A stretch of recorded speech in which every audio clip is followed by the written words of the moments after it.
shut it down real quick so we can talk a little bit easier here.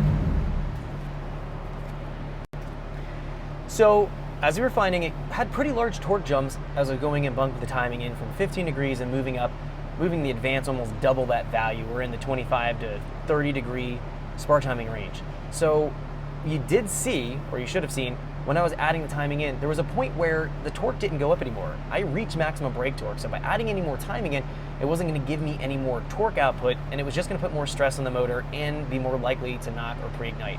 So what I'm going to do here to kind of populate the table out, from 1,000 RPM to 2,000, I'm going to go here and do just Shift H, and then I'm going to go from 2,000 to 3,000 here, I'm going to do Shift H, and then from 3,000 to, let's say, 4,000, even 4,500, I'm going to do Shift H. I'm going to go from 5,000 here and just highlight this and just copy and paste to the rest of the table, and just fill out the rest of the table here. So we're going to go across, Shift H, populate that out. So these values represent where the spark timing needs to be at. So we're in the ballpark. Now what I'm going to do, that I can't hit on the dyno because it's very light throttle and light torque, the engine, the dyno hydraulics aren't going to hold the engine back properly.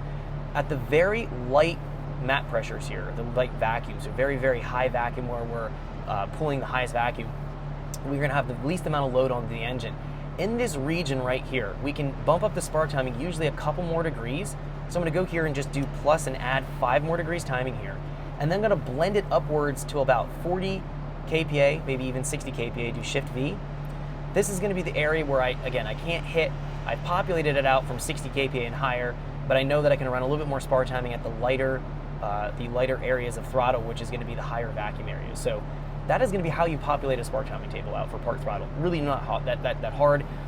With the chassis dyno, obviously it makes it much easier because you can see the cause and effect as I'm calibrating it. But again, if you were on the road, you could start off with 15 degrees, and then you would know as you're bumping your spark timing in, again, you'd be kind of watching what your throttle's doing. You'd have to roll your throttle back to keep yourself at the same vehicle speed.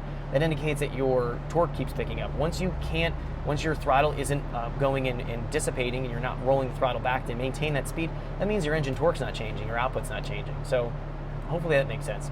Let's do Control S and let's store that and save it. Okay, so now that we have our spark timing calibrated, now we know that our main fuel table's calibrated, let's jump in here.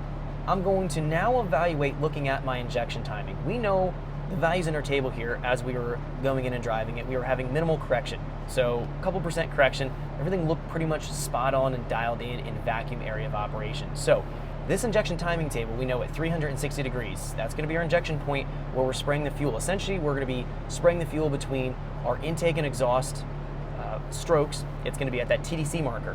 When the intake and we're spraying it in that range, what we're going to find is we have overlap going on in the cam.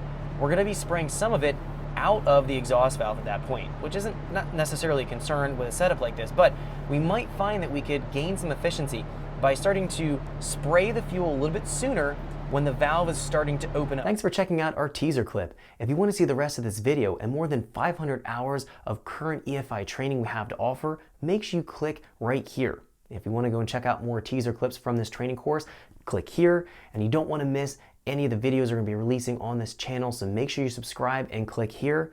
Thanks for watching, and I'll see you guys later.